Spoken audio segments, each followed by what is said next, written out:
Estimado oyente, le damos la bienvenida a nuestro canal de historias bíblicas. Hoy expondremos una nueva y maravillosa historia protagonizada por Josué, el sucesor del profeta Moisés. Iniciemos entonces con nuestro estudio bíblico basado precisamente en el libro de este interesante personaje. Moisés fue el profeta más grande de Israel, quien tuvo el mayor y más grande privilegio de ver cara a cara a Yahvé, un líder magnífico, escogido para conducir al pueblo israelita por una larga travesía hacia la libertad. Pero pese a ello, Yahvé decidió que no sería el encargado de guiar al pueblo con dirección a la conquista de la tierra prometida. Al final de sus días, Moisés fue conducido por Yahvé de Moab al monte Nebo, a la cima de Pisgá, que da hacia Jericó. Y desde allí él le mostró la tierra que le había prometido a Abraham, a Isaac y a Jacob, para que la contemplara de lejos, pues tristemente él no entraría en ella. Después de esto, Moisés muere, y los israelitas lloran su partida durante 30 días. Entonces Josué, hijo de Nun, de la tribu de Efraín, tomó el liderazgo hacia la conquista de la tierra prometida, ya que en vida de Moisés, Yahvé le ordenó delegarlo como su ministro delante del sacerdote y de todo el pueblo. La Biblia relata en el libro de Números capítulo 13 un suceso relevante en el que Moisés envía a 12 hombres a espiar la tierra prometida antes de poseerla. 10 de estos hombres dieron un mal informe, un informe negativo, donde anunciaban que Canaán era una tierra habitada por gente muy fuerte, donde las ciudades estaban amuralladas. Y luego de darles la ubicación exacta de los amalequitas, los hititas, los jebuseos, los amorreos y cananeos, se mostraron desalentados, diciendo que sin duda caerían a filo de espada. Solo 2 hombres, Josué y Caleb, dieron un informe positivo. Fueron los únicos que no dudaron de las promesas de Yahvé, a pesar de ver un panorama complejo y lleno de circunstancias adversas. Caleb intentó calmar al pueblo, instándolos a subir directamente y tomar posesión de la tierra, pero ellos no paraban de manifestar que eran muy débiles, pues parecían langostas ante los hombres que habitaban el territorio cananeo. Entonces todo el pueblo entró en desesperación, renegaron y lloraron toda la noche, se volvieron contra Moisés y Aarón y desearon volver a Egipto, donde estuvieron esclavizados por más de 400 años. En ese momento Josué y Caleb tomaron la palabra y dijeron: La tierra que atravesamos y exploramos es maravillosa. Si el Señor se agrada de nosotros, Él nos llevará a salvo a esa tierra y nos la entregará. Es una tierra fértil, donde fluyen la leche y la miel. No se rebelen contra el Señor y no teman al pueblo de esa tierra. Para nosotros son como presa indefensa. Ellos no tienen protección, pero el Señor está con nosotros. No les tengan miedo. Pero era tanta la obstinación del pueblo que tuvieron la intención de apedrearlos hasta la muerte. Yahvé también se pronunció y dijo: ¿Hasta cuándo me despreciará este pueblo? ¿Nunca me creerán, aún después de todas las señales milagrosas que hice entre ellos? Fue entonces cuando les negó la entrada a la tierra prometida por no creer en sus promesas. Y vagaron durante 40 años por el desierto hasta que murieron, excepto Caleb, Josué y los pequeños de aquella generación que sí pudieron entrar a la tierra fértil donde manaba leche y miel. Yahvé le ordenó a Josué cruzar el Jordán junto con todo el pueblo, pues él los guiaría hacia la tierra de la promesa. Además le dijo: Mi siervo Moisés ha muerto. Por lo tanto, ha llegado el momento de que guíes a este pueblo, a los israelitas, a cruzar el río Jordán y a entrar en la tierra que les doy. Te prometo a ti lo mismo que le prometí a Moisés. Donde quiera que pongan los pies los israelitas, estarán pisando la tierra que les he dado. Nadie podrá hacerte frente mientras vivas, pues yo estaré contigo como estuve con Moisés. No te fallaré ni te abandonaré. Sé fuerte y valiente.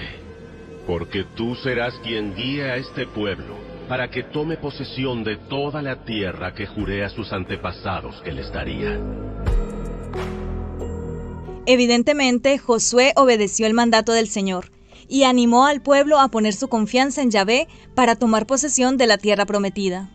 Fue entonces cuando envió a 2 de sus hombres como espías a la tierra de Jericó, ya que este sitio era un paso obligado para entrar en el territorio cananeo. Allí los 2 hombres fueron recibidos por una mujer llamada Rahab, quien había oído de los prodigios de Yahvé y creía plenamente que él le daría a su pueblo las tierras cananeas. Esta mujer pagana mostró temor de Yahvé, escondiendo a los 2 israelitas que eran buscados por sus paisanos, y a quienes les dijo que habían escapado. Rahab tuvo misericordia para con los 2 espías, y asimismo también les pidió misericordia para ella y su familia cuando llegaran a tomar posesión de su tierra. Los espías agradecidos aceptaron tener misericordia de la casa de Rahab. Ella los hizo descender por una soga y les pidió que se escondieran en la zona montañosa durante 3 días, por lo que los 2 espías, como señal, le dijeron que no quitara la soga, pues esa sería la evidencia de guardarles la vida para cuando conquistaran la ciudad, y asimismo se cumplió. Josué fue testimonio para el pueblo en todo momento. Él siempre los animó a confiar en Yahvé, y esa confianza en él sin duda los llevó a la victoria.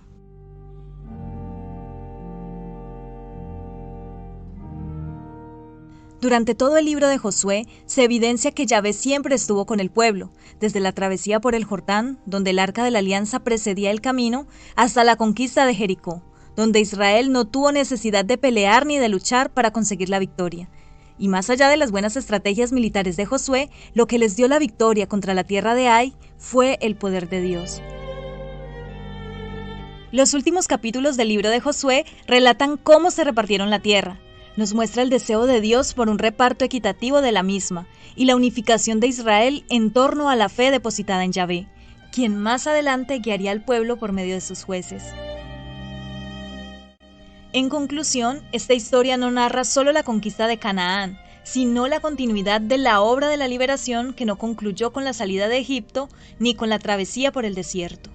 Es una evidencia de que Dios permaneció fiel a sus promesas y que no abandonó a su pueblo en ningún momento. Es muy triste ver en este relato que muchos de los israelitas, a pesar de tener la ley, el manual de instrucciones espiritual y moral, y además las promesas de Yahvé, dudaron, desconfiaron y pasaron por encima de ellas. No les bastó con ver los milagros y prodigios manifestados en medio de su pueblo para el bien y el cuidado de todos. A pesar de la fidelidad de Dios, decidieron desobedecer y prefirieron volver a la esclavitud, privándose así de un regalo inmerecido que Dios tenía para ellos. Esta situación no es ajena a la realidad que vemos en el día de hoy, estimada oyente. Muchos son los que reniegan y se vuelven contra Dios. Muchos deciden vivir como quieren y sin temor se someten a las pasiones de la carne y a los deseos de su corazón, donde cada uno hace según lo que mejor le parece. Ignoran su grave posición frente al Señor, quien es el juez justo y santo del universo, y por falta de arrepentimiento de sus pecados y fe en el Evangelio, se perderán en la condenación eterna. Ahora analicemos un contraste muy interesante entre los israelitas, que tenían el privilegio de ser guiados por Dios, y a quienes se les dio la ley en el monte Sinaí, pero dudaron de Yahvé en todo momento, y la actitud de Rahab de Jericó y el pueblo de los Gabaonitas, quienes evidenciaban el temor y el respeto a Dios.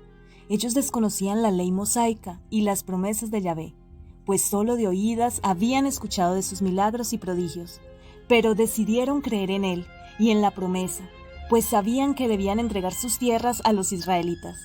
Fue así como muchos cananeos se unieron al pueblo de Israel. En Josué vemos su genuino arrepentimiento, pues a pesar de sus debilidades y limitaciones, supo que Dios obraba en medio de las circunstancias que parecían desalentadoras, y éstas nunca fueron obstáculo en esta travesía. A su vez se evidencia una fe genuina, porque a pesar de estar inmerso en un pueblo que no le creía a Dios, él mantuvo su fe, animando constantemente al pueblo a no tener temor y a avanzar en la conquista de la tierra que Dios les había prometido. Josué, como ejemplo, exhorta a la gente al arrepentimiento y a la fe genuina en el único Dios verdadero, es decir, a abandonar los ídolos y a permanecer fieles al pacto que Dios hizo con ellos en el monte Sinaí, diciéndoles: Teme al Señor y sírvelo con todo el corazón. Echa fuera para siempre los ídolos que tus antepasados adoraron, cuando vivían del otro lado del río Éufrates y en Egipto. Sirve únicamente al Señor. Pero si te niegas a servir al Señor, elige hoy mismo a quién servirás. ¿Acaso optarás por los dioses que tus antepasados sirvieron del otro lado del Éufrates? ¿O preferirás a los dioses de los amorreos en cuya tierra ahora vives? Pero en cuanto a mí y a mi familia, nosotros serviremos al Señor. Esta historia bíblica nos confirma una vez más que Dios es fiel y sí cumple sus promesas a todo aquel que crea, sea del grupo que sea, en el tiempo que sea. Dios es inmutable, Él no cambia. Por eso, estimado oyente, le exhortamos como lo hizo Josué con el pueblo de Israel, para que aprenda la lección por medio de esta enseñanza y no rechace el regalo inmerecido que Dios diseñó para usted, el Evangelio. Obedezca libremente el mandato divino para salvación por medio del arrepentimiento de los pecados y la fe en el mensaje de salvación, es decir, fe en la justicia divina que recibió Jesús en la cruz por causa de sus injusticias, antes que sea demasiado tarde y no tenga más oportunidad de salvación, tal y como sucedió con los rebeldes del pueblo de Israel que murieron perdidos en el desierto. El hombre de hoy ignora o rechaza el Evangelio de salvación porque no escudriña el manual dejado por Dios al hombre, que es la Biblia. No leer la Biblia ni verse motivada a leerla es muy grave porque en primera instancia es usted vulnerable a ser engañada con doctrinas erradas que la pueden llevar a congregarse en cualquier mal llamada iglesia. Y lo más grave de todo es que la llevan camino a la condenación. En segunda instancia, es una grave ofensa a Dios, porque Él le da 66 libros y usted no los lee, los ignora y termina hipócritamente congregándose en falsas iglesias sin saber la manera correcta de salvarse. Hoy le mostramos toda la verdad de la palabra de Dios para que no tenga excusa alguna en el día de su juicio. Recuerde que para ser salva y ser una hija de Dios, primero hay que conocer las Escrituras, porque la fe viene por el oír, en este caso, oír el Evangelio. La animo entonces a que vaya a su habitación y se descalce en señal de reverencia a Dios, reconozca uno a uno sus pecados pasados y abandone sus pecados presentes, y luego aprópiese, agárrese o haga suya la justicia divina caída sobre el Señor Jesús en la cruz del Calvario por causa de sus injusticias. De esa manera sus pecados serán perdonados y recibirá la salvación eterna de su alma, para que así pueda disfrutar y entrar en su día al reino de los cielos. Y hasta aquí nuestra historia bíblica de hoy.